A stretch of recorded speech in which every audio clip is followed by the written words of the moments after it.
என்ன சொல்றது, எப்படி ஆரம்பிக்கிறதுன்னு தெரியல.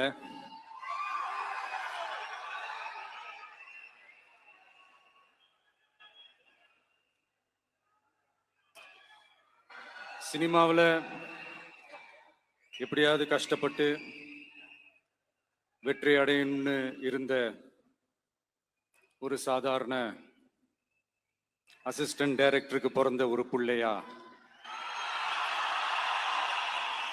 எனக்கும் வாழ்க்கையில வறுமைனா என்னன்னு எனக்கு நல்லாவே தெரியும். பசினா என்னன்னு எனக்கு நல்லாவே தெரியும். நான் ஒன்றும் பெரிய மன்னர் பரம்பரையிலிருந்துலாம் வந்துடல. உங்களை மாதிரி தான், உங்கள ஒருத்த மாதிரி தான், உங்க குடும்பத்துல ஒருத்த மாதிரி தான், உங்க புள்ள மாதிரி தான், உங்க மகன் மாதிரி தான், உங்க அண்ணன் மாதிரி தான், உங்க தம்பி மாதிரி தான்.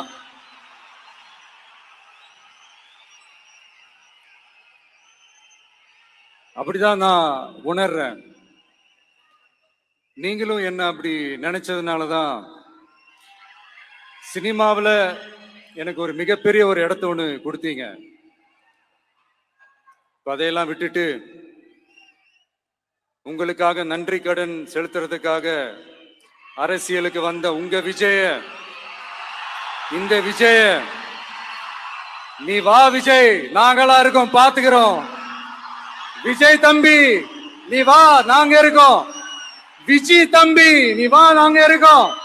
அண்ணா நீ வாடா, நாங்களா இருக்கோம். நண்பா நீ வா நண்பா, நாங்களா இருக்கோம் சொல்லி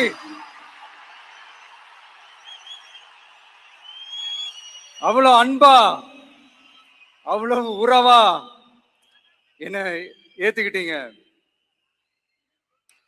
இந்த நேரத்தில் இதை நான் சொல்லணும்.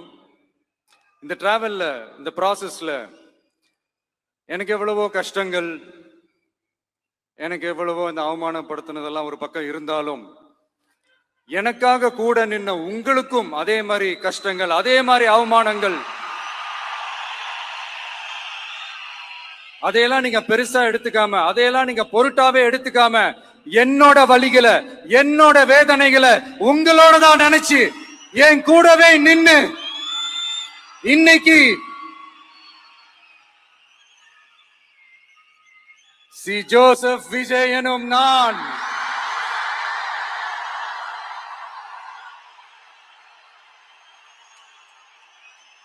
அத உண்மையாக்கி இருக்கிறீங்க. உண்மையிலே எனக்கு என்ன சொல்றதுன்னு எனக்கு தெரியல. என்னுடைய உறவுகளே, என்னுடைய சொந்தங்களே, நான் ஒன்னும் தேவ தூதன்லாம் கிடையாது. நானும் ஒரு இயல்பான ஒரு வாழ்க்கை வாழ்ற ஒரு சாதாரணமான மனுஷன்தான். நான் முன்னாடியே சொன்ன மாதிரி அது செய்வேன் இது செய்வேன்னு பொய்யான வாக்குறுதிகள்லாம் கொடுத்து உங்களை நான் ஏமாத்த மாட்டேன். எது சாத்தியமோ அது மட்டும்தான் நான் செய்வேன். இம்மிடியட்டா உங்க மனசுல ஒரு கேள்வி ஒண்ணு வரலாம், அப்ப சாத்தியம் இல்லாததை செய்ய மாட்டாங்களா, செய்ய முடியாதா அப்படின்ற ஒரு கேள்வி ஒண்ணு வரலாம். இத்தனை கோடி மக்கள் என் கூட இருக்கும் போது எது வந்தாலும் பாத்துக்கலாம், என்ன வந்தாலும் பாத்துக்கலாம் அப்படின்ற அந்த கான்பிடன்ஸ் என் மனசுல இருக்கு. இன்னொரு விஷயமும் நான் இங்க சொல்லணும். இன்னைக்கு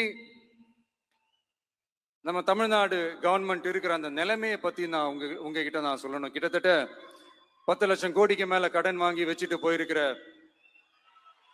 இன்னைக்கு அந்த தமிழ்நாடு அரசு இருக்கிறப்போ, கஜானாவை சுத்தமா தொடச்சி வலிச்சு வச்சுட்டு போயிருக்கிறப்போ,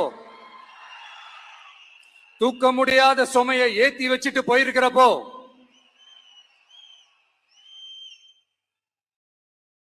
அப்படிப்பட்ட ஒரு நிலைமையில தான் இந்த பொறுப்பை நம்ம கையில் எடுத்திருக்கிறோம்.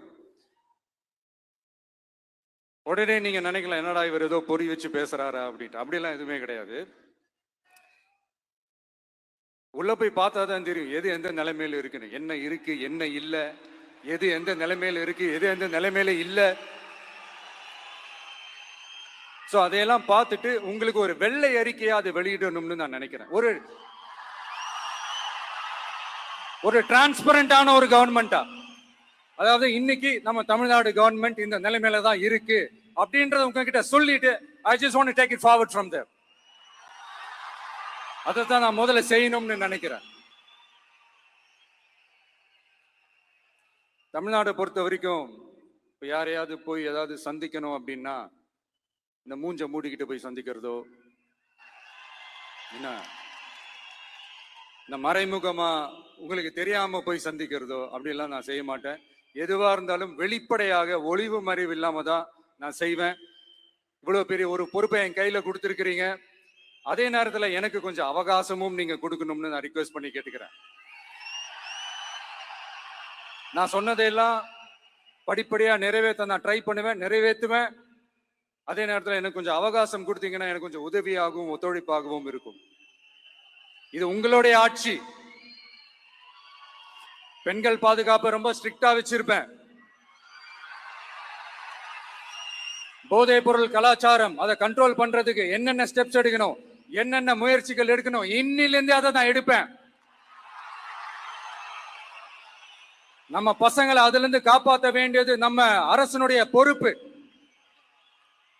அதே மாதிரி சட்டம் ஒழுங்கு எல்லாருக்குமான பாதுகாப்பை நான் உறுதிப்படுத்துவேன். என்ன அவமானப்படுத்துறவங்களாகவே இருந்தாலும், என்ன கஷ்டப்படுத்துறவங்களாகவே இருந்தாலும், அவங்களும் என் மக்கள் தானே. நண்பர்களாக இருந்தாலும் எதிரிகளாக இருந்தாலும் 8 கோடி மக்களும் என் மக்கள் தானே.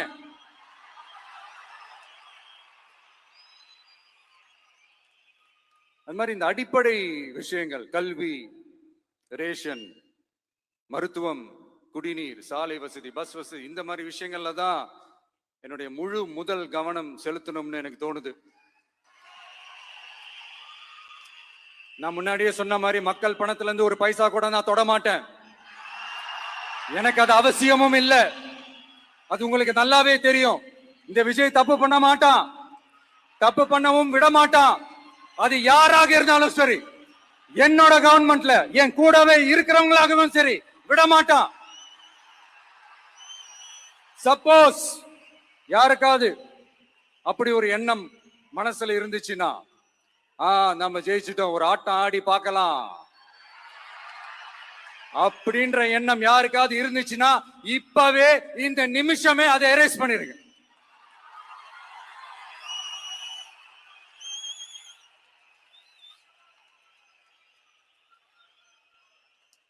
இங்க ஒரே சென்டர் தான், என் தலைமையில் உண்டான சென்டர். இந்த பக்கம் ஒரு சென்டர், இந்த பக்கம் ஒரு பவர் சென்டர், அங்க ஒரு பவர் சென்டர், அதெல்லாம் கிடையவே கிடையாது. இப்பவே சொல்லிடுறேன்.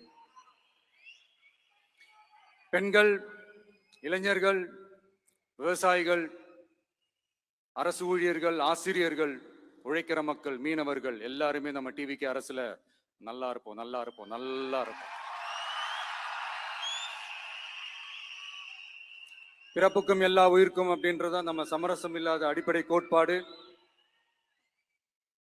சிறுபான்மை சகோதரர்களே, உங்களுக்காக நம்ம டிவிக்கு அரசு கூடவே நிற்கும்.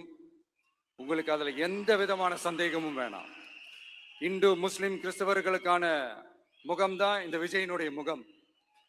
அதுல 100% நீங்க இந்த விஜயை நம்பலாம்.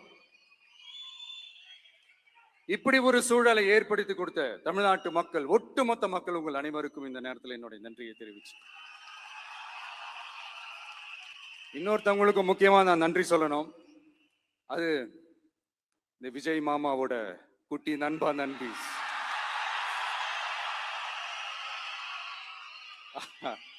அவங்களாலதான் இது நடந்திருக்கு. உங்களுக்கு எப்படி நன்றி கடன் செய்யணும்? உங்களுக்காக உங்க ஃபியூச்சரை மைண்ட்ல வச்சுக்கிட்டு எல்லா நல்ல விஷயங்களையும் உங்களுக்காக இந்த விஜய் மாமா செஞ்சு கொடுப்பான். கான்பிடண்டா இருங்க.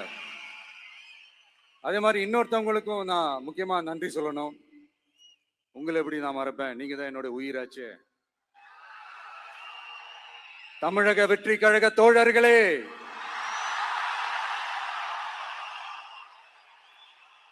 உண்மையில சொல்லணும்னா நீங்க இல்லைன்னா எதுவுமே இல்லை. என்னோட கழக தோழர்களுக்கும், கழக நிர்வாகிகளுக்கும், வாக்கு சாவடி முகவர்களுக்கும், மை டியர் வர்ச்சுவல் வாரியர்ஸ், உங்கள் அனைவருக்கும் கோடான கோடி நன்றிகள். வாங்க எல்லாருமா சேர்ந்து ஒரு ஃப்ரெஷ் கவர்னன்ஸ், ஒரு நியூ கவர்னன்ஸ் ஒன்னு கொடுப்போம். This is a new beginning.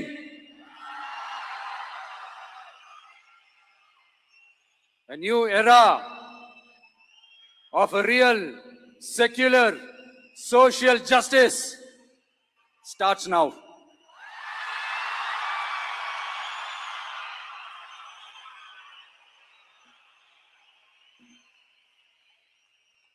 மக்கள் நலன்களை மட்டுமே லட்சியமாக கொண்ட நமது அரசுக்கு பக்கபலமாக நின்று ஆதரவை வழங்கியுள்ள காங்கிரஸ் பேரியக்கத்தின் தலைவர் மதிப்புக்குரிய திரு மல்லிகார்ஜுன் கார்கே அவர்களே, பாராளுமன்ற எதிர்க்கட்சி தலைவர் மதிப்புக்குரிய மை பிரதர் திரு ராகுல் காந்தி அவர்கள், காங்கிரஸ் கட்சியின் பொதுச் செயலாளர் மதிப்புக்குரிய திரு கே.சி. வேணுகோபால் அவர்கள், தமிழ்நாடு காங்கிரஸ் தலைவர் மதிப்புக்குரிய திரு செல்வ பெருந்தகை அவர்கள், என்னுடைய நண்பர் பிரவீன் சக்கரவர்த்தி அவர்கள், சிபிஐஎம் கட்சியின் தேசிய பொதுச் செயலாளர் மதிப்புக்குரிய தோழர் திரு M.A. பேபி அவர்கள், மாநில செயலாளர் மதிப்புக்குரிய தோழர் திரு பி. சண்முகம் அவர்கள், அரசியல் தலைமை குழு உறுப்பினர் மதிப்புக்குரிய தோழர் திரு கே. பாலகிருஷ்ணன் அவர்கள், பாராளுமன்ற உறுப்பினர் மதிப்புக்குரிய தோழர் திரு சு. வெங்கடேசன் அவர்கள்,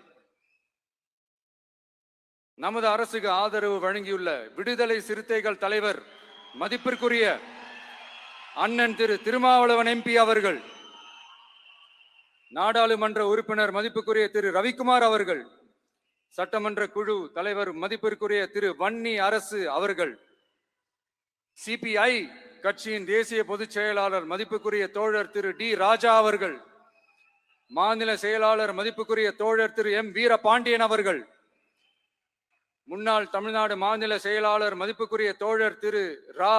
முத்தரசன் அவர்கள், இந்திய யூனியன் முஸ்லிம் லீக் கட்சியின் தலைவர் மதிப்புக்குரிய டாக்டர் திரு காதர் மொய்தீன் அவர்கள், நாடாளுமன்ற உறுப்பினர் மதிப்புக்குரிய திரு நவாஸ் கனி அவர்கள், உங்க எல்லாரையும் வருக வருக என்று வரவேற்கிறேன்.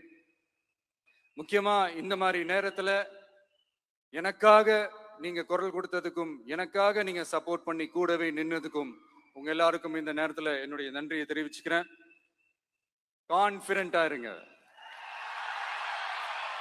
நல்லதே நடக்கும், வெற்றி நிச்சயம். மீண்டும் சந்திக்கும் வரை இல்ல மீண்டும் மீண்டும் சந்திப்போம். நன்றி, வணக்கம்.